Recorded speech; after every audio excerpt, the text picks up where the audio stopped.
Sunday morning, February 18, 2001, began the same way the previous 7 Daytona 500s had started for Dale Earnhardt, with an inspirational note of scripture provided by Darrell Waltrip's wife, Stevie. The name of the Lord is a strong tower. The righteous man will run to it and be safe. That was the scripture for that day for Dale. And he always would give me a hug. We always said we loved each other. That was how I said goodbye, although I didn't know I was saying goodbye.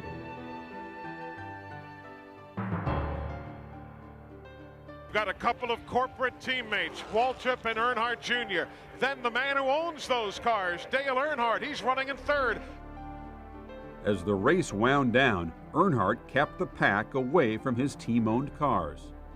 It was a Dale Earnhardt we'd never seen. He was driving defensively. And obviously we'll never know how proud he was to look out that windshield and see 2 cars that he owned racing each other to win the Daytona 500. Dale Earnhardt gets turned sideways. He'll take Schrader. Earnhardt and Schrader are in the wall. Waltrip leads off 4. Coming down to the finish, finally, Michael Waltrip is going to win the Daytona 500, the biggest of them all. Here comes my brother, and he's going to win the race. And wham, I look back, and I saw just the tail end of the wreck. I noticed the people looking towards Dale's car. I could just tell something was wrong, and it was. I kept looking over my shoulder, wondering when Dale was going to come grab me around the neck. You know, when that didn't happen, that began to put questions in my mind. Why isn't he here? We watched other people hit the wall. I've hit the wall. You know, you walk away. So what really drew your attention to the deal that, hey, that they're still down there? Just couldn't wait to go hug my brother, and instead I had to go to the hospital. And as soon as I walked in, I knew it was bad. Everybody was crying, and I found out that Dale didn't make it. And then you get the news. I mean, went from the greatest day in my life to the worst day. This is undoubtedly one of the toughest announcements that I've ever personally had to make. But after the accident in turn 4 at the end of the Daytona 500, we've lost Dale Earnhardt. You realized what had happened and who we had lost, and the icon that he was became very apparent at that moment, not just internally, but throughout the world. You look at each other and say, okay, what do we do now? We'll get through this. I'm sure he'd want us to keep going, so that's what we're going to do. It got hard because you had to talk about it all the time, and people wanted to know what you were thinking or what you were feeling. Everybody wanted to pick you apart, so that was kind of, it sucked. I was just floored. This couldn't happen to this man. You know, there was no way that he was going to die in a race car. Earnhardt reportedly hit the wall at 160 miles per hour. The official cause of his death was listed as a basilar skull fracture. The racing world was locked in denial. It's hard to realize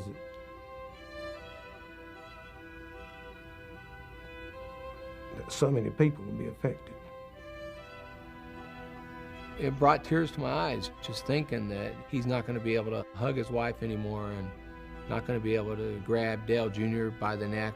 He's not going to be able to watch Taylor grow up. It's been hard for me to accept that it's a reality. I mean, it's Dale Earnhardt. You know, it's a guy that thought I'd be racing against forever. Hard to believe. You know, you thought that you were in a bad dream and you're going to wake up. You know, it's the way it was. I'd gotten some baseball cards, and there's one of he and I. Out of habit, I signed my name real small over on my side, leaving him room to sign his name on his side. That's how hard it is to believe it. He's not around. I miss my father, and I've cried for him, but out of my own selfish pity is the reason for those emotions. I just try to remember that he's in a better place. Once he was gone, there's a lot of times where I need advice and I don't have him to give it to me, and I make mistakes. But it was tough to really focus on trying to drive. On July 7th, not quite 5 months after Earnhardt's death, the NASCAR circuit returned to Daytona for the Pepsi 400. And through the pain of loss, Dale Jr. provided a finish worthy of his father. Dale Earnhardt Jr. comes back to the Daytona International Speedway, leading the pack, coming to the line. He will win the Pepsi 400. As soon as I crossed the finish line, I was kind of breaking up a little bit, about to fall apart. This is a lot bigger than I'll probably ever really imagine or ever really understand. That was his daddy. A week before that, he walked his sister down the aisle and took his dad's place, giving his sister away in marriage. And that night, he took his dad's place at the head of the field as a winner at Daytona. Every time I go to Daytona and walk into that place, I feel like I'm home, you know? And the fact that my dad lost his life there makes it even more important. I don't hold any ill wills or regrets or anything like that. And you think you would, but every time I go there, I get a good feeling. Dale Earnhardt Jr. pulls down to the start-finish line. He will win the 46th running of the Daytona 500. People have a funny way of deciding for themselves what a big story is going to be, and his death surprised a lot of people who didn't know the depth of affection for NASCAR in this country. I never thought I would ever see a race driver on the cover of Time magazine, much less a NASCAR driver. NASCAR now has to be prepared to defend its decisions and to be more public about its business. We are not going to react just for the sake of reacting. And we're going to understand all the ramifications of a change before we make it. After a 6-month investigation, NASCAR announced that Earnhardt's death was caused in part by a broken lap belt, although the belt manufacturer refuted the findings.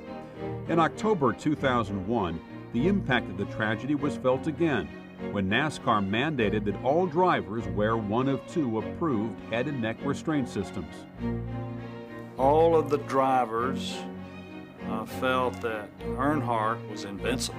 With Earnhardt's death, it made all of the drivers sit back and think that this could happen to me. People are looking at things a lot differently than they used to because of Dale.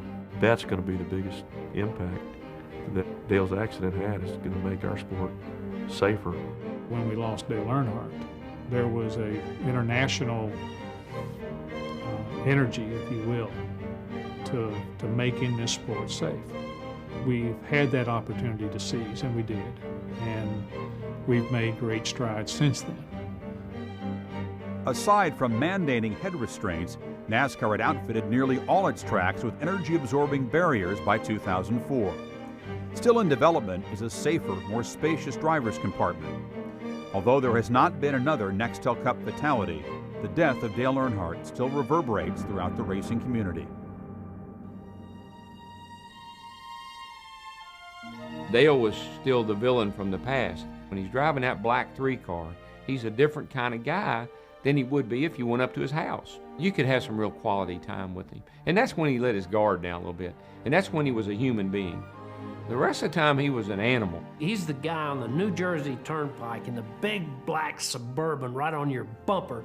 When you're in the outside lane, you're already going 20 miles an hour over the speed limit, and this guy's going 90. You're gonna move over. I mean, I don't care who you are. And we were talking one day, and he said, you know, if I got killed on a racetrack, that would not be a tragedy. If I got killed in this truck driving to get a haircut one day, that would be a tragedy. If somewhere back in the eons you asked him, you live a long time and be mediocre, or would you die young like your father and be great, he would choose dying young and being great every time.